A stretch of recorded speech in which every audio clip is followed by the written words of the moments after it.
Time now for a special Euros back pages tonight, bringing you a first look at the morning's newspapers. Joining us tonight are the Athletics football correspondent David Ornstein and Riath Al-Samarrai, chief sports feature writer at the Daily Mail. Welcome to you both, gentlemen. Let's get straight into it then with the back page of The Guardian.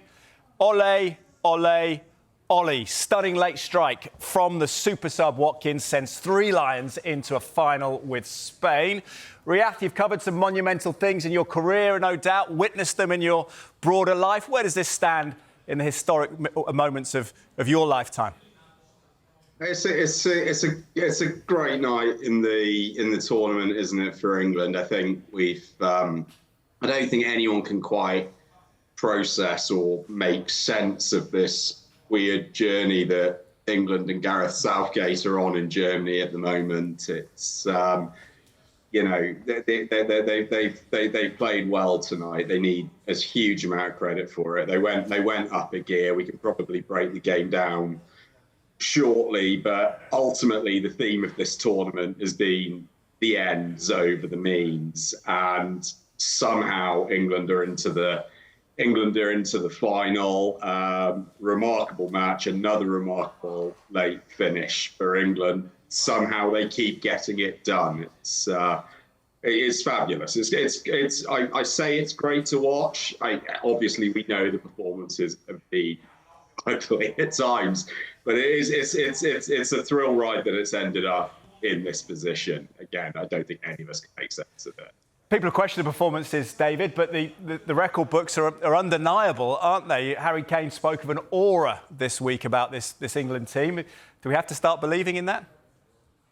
Yeah, absolutely, Teddy. I mean, England are through to their first final of a major competition outside of British soil, and I'd have to say deservedly so, based on not performances but results. I think I've been on after all but one of the England games, and each time I've sort of pointed to the fact that it doesn't really matter how they get there. As much as we, as purists, would like to see them play exhilarating football all the time, it's not necessarily realistic. And you'll remember in 2003 when England won the Rugby World Cup, Sir Clive Woodward said he didn't really care about the performances. It was all about winning through, and they ended up winning the trophy and writing their name into the annals of history, and nobody really thinks back to how it came about. And that's what Gareth Southgate and England are trying to do here. He's now reached 2 finals of major tournaments, 2 semi-finals, or you could say 4 semi-finals in total. It really is quite extraordinary. And he deserves a lot of credit, Gareth Southgate, because of the stick he's been getting, the criticism that has come his way over team selection, over substitutions, over the actual displays themselves. But look at the substitutions again tonight. They proved decisive. The way his team plays with spirit until the last second with the late goals they've scored in this tournament. And look, whatever happens afterwards in terms of his future, we'll have to wait and see. But this is a guy who has changed England's fortunes, and it's about time people put some respect on his name. He's not only a good football manager and coach, but he's a really good person as well. And going from having empty beer glasses or cups thrown at him to leading England to a European Championships final, the second in consecutive Euros tournaments, is something to be cherished. Indeed, triumphant back pages reaching us all the time. Telegraph is here. Watkins' thunderbolt seals it for England in blink of an eye. Riath, we thought the legacy would be near misses and perhaps a legacy of not changing things in big matches, but Watkins' introduction perhaps will rewrite that kind of summary of Southgate's England career, won't it? Oh, spot on, absolutely. And it wasn't just Watkins as well, it was Palmer. So Southgate's 2 substitutions, it's something he's been criticised for, rightly so, I would say, in a number of cases.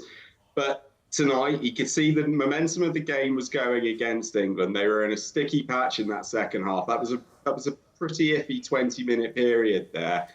And he's made a couple of changes. He's brought Palmer on. He's brought Watkins on. It's a great ball from Palmer for the assist, and the finish is fantastic. And I think on Watkins as well, I just want to add, it's such a fantastic story there. You know, this is a guy who's come through the ranks at Exeter. He's gone on loan to Western-super-Mare. He's played Conference South. He's played League Two, and now he's just scored a goal that puts England into the final of the Euros. I think that's fantastic. If we wanted to make an earnest point, we'd start saying, guys, look after the pyramid a little bit. You can see that it does have a habit of coming through and helping in these moments. But on the basis of tonight, it was fantastic for him. But going to what David said, Southgate has had dog's abuse in this tournament. Some of it's been justified.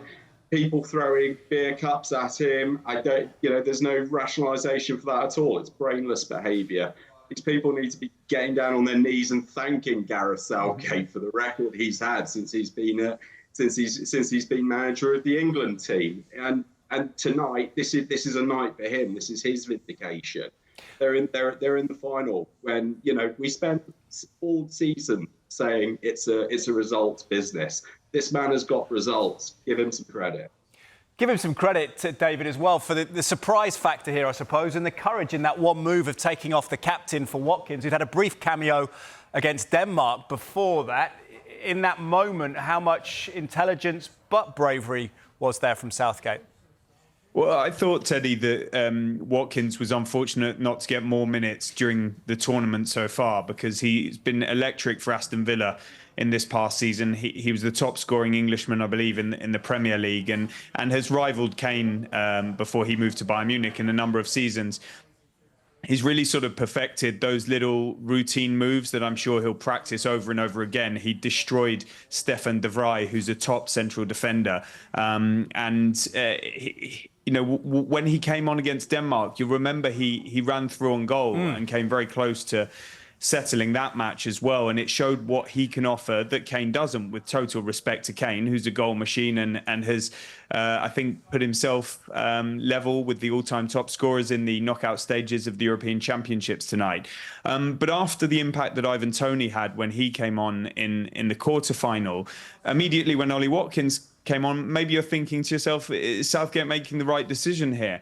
And absolutely he was, for the match itself, for the way the play was going, for the opposition. And again, we should put some real respect on England's staff. They analyse these matches, they prepare, they have their sort of data gurus who are probably monitoring what type of player to bring on in what type of circumstance and when in the match. And it's really worked out well tonight. And I've got big faith in Ollie Watkins, and he showed that in the biggest league in world football. And so when he came on tonight, he would immediately add something different to Harry Kane. And as Riath says, Cole Palmer with the assist.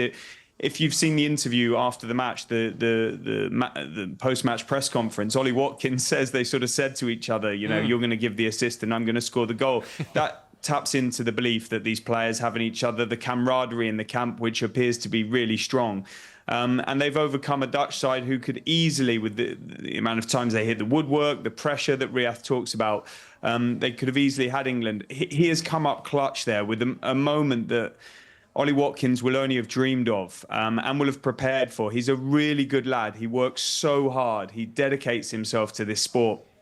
And tonight he got his moment. There's been a lot of conjecture whether he should have been in major tournament squads, whether Gareth Southgate should have favoured other strikers. But that is a moment that will never be forgotten. Brilliant finish. Gary Lineker-esque. Some of us of a certain vintage might have thought about Ollie Watkins' strike there. The eye back page, super sub as well. And on the note of super sub, Riath, I suppose in generations gone by, there may be a clamour now for Watkins to start the next game. But do you get a sense in the way that Southgate has peppered his whole squad over the tournament, perhaps that won't be the case, and will trust Southgate to perhaps revert to his regular 11 for Spain from the start? Yeah, I can't see him making too many changes from tonight. I think the open audition is still around left back. We saw him bring Shaw on for Trippier at half time. I actually thought that they looked better with Trippier in there, so I can see him keeping an unchanged 11. It's a very active question around Harry Kane. He's not the Harry Kane that we're used to seeing. He hasn't looked sharp throughout the tournament, but now he's the joint top goal scorer, and even in good conscience, I couldn't bring myself to argue for dropping Harry Kane. We've seen too much from him over the years to ever make that. And yet you have to recognise that there have been times when the team has looked a lot more dynamic with Ivan Toney, particularly with Ollie Watkins. But I can't see Gareth shifting away from Harry Kane. He trusts him too much, and he, his presence. And let's not forget as well, actually, he had to stand up, he had to take that penalty, a shambolic penalty, I might add. I don't believe it was a penalty in a million years, but he had the penalty. He absolutely nailed it. Maybe we'll debate that penalty in just a second, but I want to touch on that with you, David Riath, flirting with the idea of dropping the captain, Harry Kane. He was up to 66 goals for his country. In fairness, did Kane not have a decent first half, aside from the penalty? A couple of opportunities there look bright. This was England's best performance, and it was definitely Harry Kane's as well. Whatever we think about the penalty, he did get clattered for it. Whether it should have been given is a different question, and he got himself in that position. He took a high-pressure penalty with England 1-0 down in a European Championship semi-final, having not been one of the penalty takers in the quarter-final, having gone off the pitch. And just back to your previous question, Gareth Southgate's shown the bravery to take him off in a number of matches, Harry Kane, which may point to the fact that he's come into the tournament with a bit of concern over his fitness. But, removing your captain when you need goals, your immediate thought is, oh, goodness me, where are they going to come from? And what if it goes to penalties? And he's managed to do that. However, he will absolutely be starting in the final against Spain on Sunday. It's not even a question. He's either breaking records or setting landmarks left, right and centre. His goal scoring sets him as one of the greatest strikers in this modern era in world football. And we've also got to respect the fact that, perhaps the substitutes that have come on are more suited to being substitutes. Almost like Ole Gunnar Solskjaer style in the 99 Champions League final. Ivan Toney has come on and made a really good impact for England in a couple of games. Now, so too has Ollie Watkins. And maybe we should celebrate the fact that we've got game changers from the bench, or as they call themselves, finishers now in this tournament. And, I was speaking to a friend just before coming on air, and obviously Spain will come into this match as favourites. We'll talk about that soon. Yeah. Who's got the better bench? Well, England are now showing themselves to have the better bench. I think... and it's a shame for Ollie Watkins and Ivan Toney. They will definitely start on the bench, but that doesn't mean they can't have a huge impact in what will be the biggest game of their careers. It's a real duke it out now for the role of chief sub, won't it? An understudy on Sunday between Toney and Watkins, Riath. And just on that note, I understand that Watkins, we can't assume he's going to miss a penalty if there was a shootout, but it suggests that Southgate sensed there was a game to win there, wasn't there, in the final few minutes with the Watkins decision, because other people have talked about having great takers on the pitch. Yeah, absolutely. Look, the game was there for the taking, and Southgate was chasing it. I think we've had this ongoing debate for 8 years about whether or not he's a conservative manager, and at times that debate has had a huge amount of merit. But I think he's made a number of quite aggressive changes during this tournament, and England are playing to their strengths, such as it is, notwithstanding some of the performances. But I don't think it's for a lack of intent from the manager a lot of the time. Well, difficult to accept, Ronald Koeman says. We have touched on it previously. Let's talk about the penalty, and maybe he'll have comments about that in the coming days. Riath, you're saying it shouldn't have been a penalty for England? No, I don't think so. I think, clearly there's contact. It's heavy contact. He's gone through Kane, but the challenge has already been made, and the ball has gone. I think there was an interesting debate during the coverage that I watched, and Gary Neville made the salient point for me. I think a defender's got a license to try and block the ball. Yeah, the ball's gone. His momentum's carried him into the movement. But I don't recall in watching the footage England players appealing for it. Had that penalty not been given, I don't think there would have been any outcry whatsoever. It feels like another one of those scenarios where we're refereeing games in slow motion, where everything can look like an act of murder. I don't, much as we can all enjoy the outcome of that decision, I think it was incredibly fortunate. David, your verdict? It would have been a free kick in the middle of the park, wouldn't it, if you caught a player late?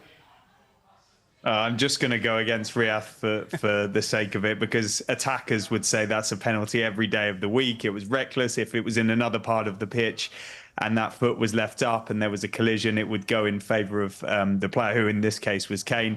And because of the outcome, I'm going to try and justify the means and say, yep, Stonewall. OK, score draw between you, but England take it 2-1 on the night against the Netherlands, crucially. Gents, thank you for that. We'll take a quick break. When we come back, we'll look at more of the back pages, including this in the Times. Southgate roars again. See you in a few moments.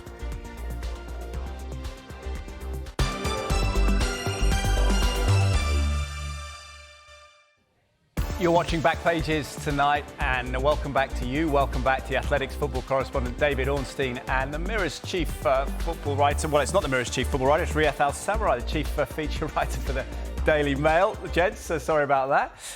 Riath, no transfers for you just yet. We'll talk about that later in the summer. Let's talk about England and the Times, though. Southgate roars again. Manager silences critics by leading England to first overseas final, all thanks to bold late substitutions. But, Riath, how difficult a challenge is Spain for Southgate to ponder now? Yeah, that's huge, isn't it?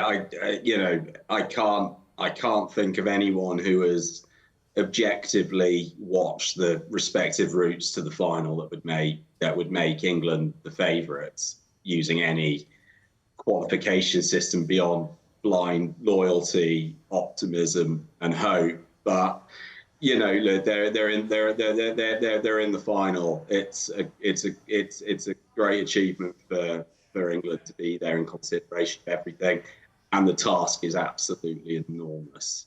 Spain are 6 wins for 6. Rodri is a genius of a midfielder. Yamal's looking like the next global superstar in waiting.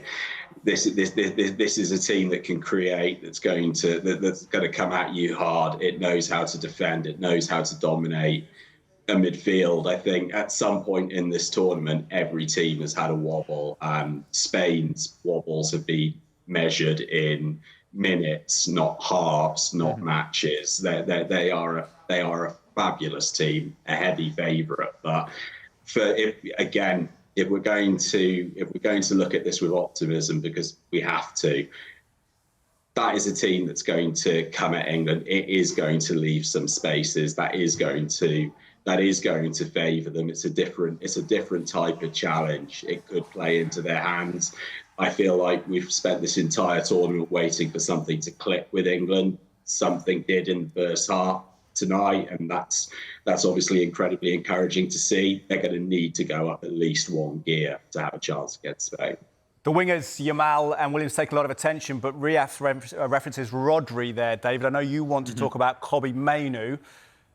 Maybe played well tonight, but how difficult a challenge does Rodri pose for England's midfield? Well, Kobbie Mainoo has gone toe-to-toe with some of the best midfielders now for Manchester United and England. He doesn't seem phased. He actually seems to rise in the biggest matches. He's really is a generational talent, and I think he'll relish this opportunity. So will Declan Rice alongside him, and that's a reacquainting of the Manchester City-Arsenal rivalry. Rice has had a magnificent tournament, and despite the first goal tonight, which actually could have been given as a foul on him, I think he's played really well. He's been one of England's best performers, their leaders. His attitude's great, and he's holding his own with some of the best, and this will be a massive test for those two in the middle of the park.